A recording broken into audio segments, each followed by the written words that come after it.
नमस्कार। आज हम सूरदास जी के आगे पदों का अध्ययन करेंगे कि जिसमें सूरदास जी ने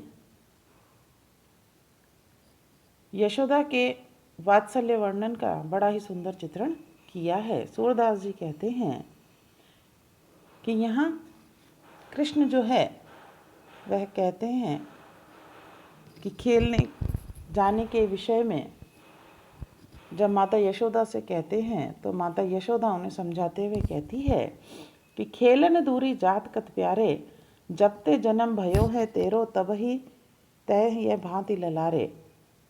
कि को आवती जुबती मिस करी के कौ ले जात बतास कलारे, अब लगी बचे कृपा देवनी की, बहुत गए शत्रु बहुत गए मरी शत्रु तुम्हारे। कि यहाँ बालक कृष्ण को माता यशोदा समझाते हुए कहती है कि हे प्रिय पुत्र, तुम दूर खेलने के लिए दूर जगह पर क्यों जाते हो, अर्थात कि तुम्हें खेलने के लिए दूर नहीं जाना चाहिए, क्योंकि जब से तुम्हारा जन्म हुआ है तभी से मैं तुम्हारे बारे में कुछ अनोखा ही अलग ही अनुभव कर रही हूँ, कि कुछ अलग ही बातें देख रही हूँ कि तुम्हारे साथ आश्चर्यजनक घटनाएं घटित हो रही हैं। कभी कोई युवती जो है कंस के द्वारा भेजी हुई युवती,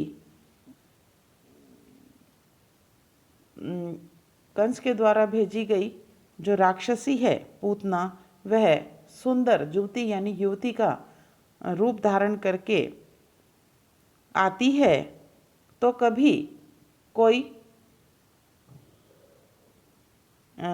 राक्षस जो है वह भबूले के रूप में यहाँ आता है और तुम्हें आकाश में उड़ा ले जाता है। कि तुम्हारे साथ इस प्रकार की घटनाएं होने से मैं बहुत अधिक भयभीत हो गई हूँ। आगे कहती हैं कि अब तक तुम देवताओं की कृपा से ही बचे हुए हो और जो भी तुम्हें नुकसान पहुंचाने के लिए आए वे शत्रु सभी मारे गए। आगे कहती है, हा हा करती पाई तेरे लागती, अब जनी दूरी जाहू मेरे बारे, सुनहु सूर जसुमति सुध बोधती, विधि के चरित सभय हैं न्यारे। कि आगे माता यशोदा कहती है कि हे पुत्र, मैं तुम्हारी माँ हूँ और इसी कारण हा हा करती हुई तुम्हारे पैर पड़कर तुम्हें आगाह करती हूँ कि तुम अब खेलने के लिए दूर मत जाया करो। और आगे सूरदास जी कहते हैं कि माता यशोदा अपने पुत्र को आगाह करते हुए कहती है कि विधाता के विधि यानी विधाता के खेल सब चरित यानी खेल अनोखे हैं, जिसके कारण अब तक तुम शत्रुओं से बच पाए हो, इसलिए अब तुम दूर खेलने के लिए ना जाया करो। कि यहाँ सूरदास जी ने ममता का बड़ा ही सुंदर चित्रण किया है और पूतना और तृणावर्त जो राक्षस हैं उनके प्रयासों की ओर संकेत किया गया है और इसी कारण माता कृष्ण को दूर जाकर खेलने से मना करती हैं। आगे कहते हैं कि यहाँ गोपियाँ जो हैं श्री कृष्ण से प्रेम करती हैं और उसी प्रेम के विषय में कि कहते हुए सूरदास जी कहते हैं कि गोपियाँ कहती हैं कि हरि मुख विधु मेरी अखियाँ चकोरी, राखे रहती ओटपट जतननी, तऊ न मानती कितिक निहोरी, बरबस ही इन गही मूढ़ता, प्रीति जाई चंचल सो जोरी, विबस भई चाहती उड़ी लागन, अटकती नैकु अंजन की डोरी। कि यहाँ इस पद में कृष्ण के रूप के प्रति जो गोपियाँ हैं वह अपनी आँखों की स्थिति के बारे में कहती हैं, बतलाते हुए कहती है कि यहाँ सूरदास जी गोपी के माध्यम से कहते हैं कि गोपी कहती है कि कृष्ण का जो मुख है वह चंद्रमा के समान है और उस चंद्रमुख को के प्रति मेरी जो आँखें हैं वह चकोरी के समान हैं कि जिस प्रकार चकोर जो चंद्रमा को एक टक उससे प्रेम करने के कारण एक टक देखता रहता है, उसी प्रकार मेरी जो है इन आँखों को वही आदत मेरी इन आँखों को मेरी आँख रूपी चकोरी को पड़ गई है। आगे गोपी कहती है कि मैं अपनी इन आँखों को पलकों की ओट रूपी वस्त्र से ढके रहती हूँ, फिर भी यह आँखें जो हैं मानती ही नहीं हैं और उस मुख रूपी चंद्रमा को देखती ही रहती है। आगे कहती है कि इन आँखों ने मूर्खता यानी मूर्खता कि इन आँखों ने मूर्खता को ग्रहण कर लिया है और इसी हट के कारण इन्होंने चंचल कृष्ण से प्रेम कर लिया है और ये विवश होकर उड़ जाना चाहती हैं, लेकिन कि ये तो केवल अंजन यानी काजल रूपी डोरी से अटकी हुई हैं। आगे कहते हैं कि बरबस इन गही चपलता करत फिरत हमूसों चोरी, सूरदास प्रभु मोहन नागर बरसी सुधारस सिंधु झकोरी।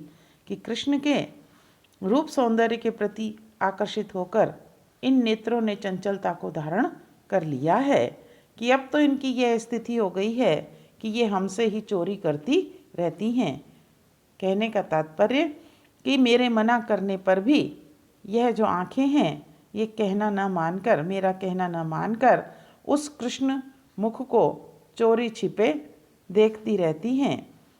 सूरदास जी कहते हैं, सूरदास जी के माध्यम से गोपी कहती है कि प्रभु मोहन हमारे मन को मोहने वाले कृष्ण चतुर हैं और प्रेम की अमृत रूपी रस की वर्षा करके प्रेम के सागर में आँखों को गोते खिलाते रहते हैं। कि यहाँ गोपियों का कृष्ण के प्रति जो प्रेम है उसका बड़ा ही सुंदर चित्रण किया गया है। आगे कवि कहते हैं कि चितवनी रोके हूँ न रही, श्याम सुंदर सिंधु सन्मुख सरिता उमंगे बही, प्रेम सलिल प्रभा भंवरनी मिति न कबहू नहीं, कि लोभ लहर काटाच्छ घूंघट पट करार ढही। कि थके पथ नाव धीरज परती नहीं न गही, मिली सूर स्वभाव श्याम ही फेरे हूँ न चही। कि इस पद में गोपी प्रेम के माध्यम से कवि ने कृष्ण के रूप सौंदर्य का चित्रण किया है। गोपी कहती है कि मेरी ये जो दृष्टि है, चितवन यानी दृष्टि, कि मेरी दृष्टि कृष्ण को देखने से अब रोकने पर भी नहीं रुक रही है। कि वह तो कि श्याम सुंदर रूपी सागर के सम्मुख सरिता की तरह बहकर उमग यानी बह चली है। कि प्रेम रूपी जल के प्रवाह एवं भंवर के रूप में बही, कभी भी सीमा को उसने प्राप्त नहीं किया। मिति यानी सीमा, कि कभी भी उसने सीमा को प्राप्त नहीं किया। कि लोभ रूपी लहर से तथा कटाक्ष से घूंघट के वस्त्र रूपी किनारे बह पड़े हैं। आगे कहती हैं कि पलक रूपी पथिक जो है वह थक गए हैं, अब उनसे कि धैर्य रूपी नाव जो है वो पकड़ी नहीं जा रही। गही यानी पकड़ना, कि नहीं पकड़ी जा रही। सूरदास जी कहते हैं कि श्री कृष्ण के सुंदर स्वाभाविक रूप से मिलकर गोपी जो है फेरियों यानी लौटना चाहिए, यानी चाहना, कि गोपी जो है श्री कृष्ण के रूप सौंदर्य को देखकर वहाँ से लौटना नहीं चाहती है। कि यहाँ गोपी के द्वारा श्री कृष्ण के प्रति जो प्रेम है उस प्रेम का बड़ा ही सुंदर चित्रण किया गया है। आगे कहते हैं कि बूझत श्याम कौन तू गोरी, काकी रहती कहाँ रहती है, कहाँ रहती काकी है बेटी, देखी नहीं कहूँ ब्रज खोरी, काहे को हम ब्रजतन आवती खेलती रहती अपनी पौरी, सुनत रहती स्त्रवननी नंद डोटा, करत फिरत माखन दधि चोरी। कि यहाँ श्री कृष्ण जो है जब राधा से मिलते हैं तो राधा के विषय में जानना चाहते हैं और उसका परिचय पूछते हुए कहते हैं कि कृष्ण ने राधा को देखकर पूछा कि हे गौरी, तुम कहाँ रहती हो और काकी है बेटी, काकी यानी किसकी, और किसकी पुत्री हो, बेटी हो, कि हमने तो तुम्हें कभी ब्रजखोरी यानी ब्रज की गलियों में नहीं देखा। तब राधा ने कहा कि हम ब्रज की ओर नहीं आती हैं, कि ब्रज की ओर आती ही नहीं हैं, कि इधर हमारे आने का कोई उद्देश्य नहीं है, हम तो हमारे द्वार पर, पौरी यानी द्वार पर ही खेला करती हैं। आगे वो कहती हैं कि हाँ, श्रवणनी यानी सुनना, कि इतना तो सुना है कि नंद का जो लड़का है डोटा, नंद डोटा यानी नंद का पुत्र लड़का माखन दधी यानी दूध और दही की चोरी किया करता है। तब राधा के द्वारा इस प्रकार की बातों को सुनकर कृष्ण कहने लगे कि तुम्हारो कहाँ चोरी हम लई हैं, खेलन चलो संग मिली जोरी, सूरदास प्रभु रसिक शिरोमणि बातनी भुरई राधिका भुरी। और राधा की बातों को सुनकर कृष्ण जो है वह राधा से कहने लगे कि हमने तुम्हारा क्या चुराया है जो तुम हम पर चोरी करने का आरोप लगा रही हो। फिर श्री कृष्ण ने कहा, राधा से कहा कि अब तो तुम हमारे साथ खेलने चलो। सूरदास जी कहते हैं कि रसिकों में शिरोमणि जो कृष्ण हैं, कृष्ण ने अपनी चतुराईपूर्ण बातों से, भुरई यानी भुलाना, बातनी यानी बातों से, कि उस चतुराईपूर्ण बातों से भोली भाली राधा को भुला दिया और उनसे अपने साथ खेलने की बात मनवा ली। कि यहाँ कवि ने राधा और कृष्ण के बाल सुलभ बातों का चित्रण किया है। आगे कहते हैं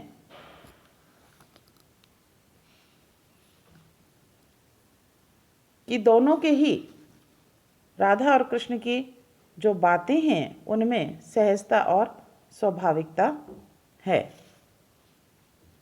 कि हमने आपको सूरदास के पदों को पढ़ाया है, आप इन्हें पढ़िए, सुनिए, समझिए और किसी भी प्रकार की कोई शंका है तो उसका समाधान करने के लिए कमेंट बॉक्स में लिखें। साथ ही साथ इस चैनल को लाइक और सब्सक्राइब अवश्य कीजिए। धन्यवाद।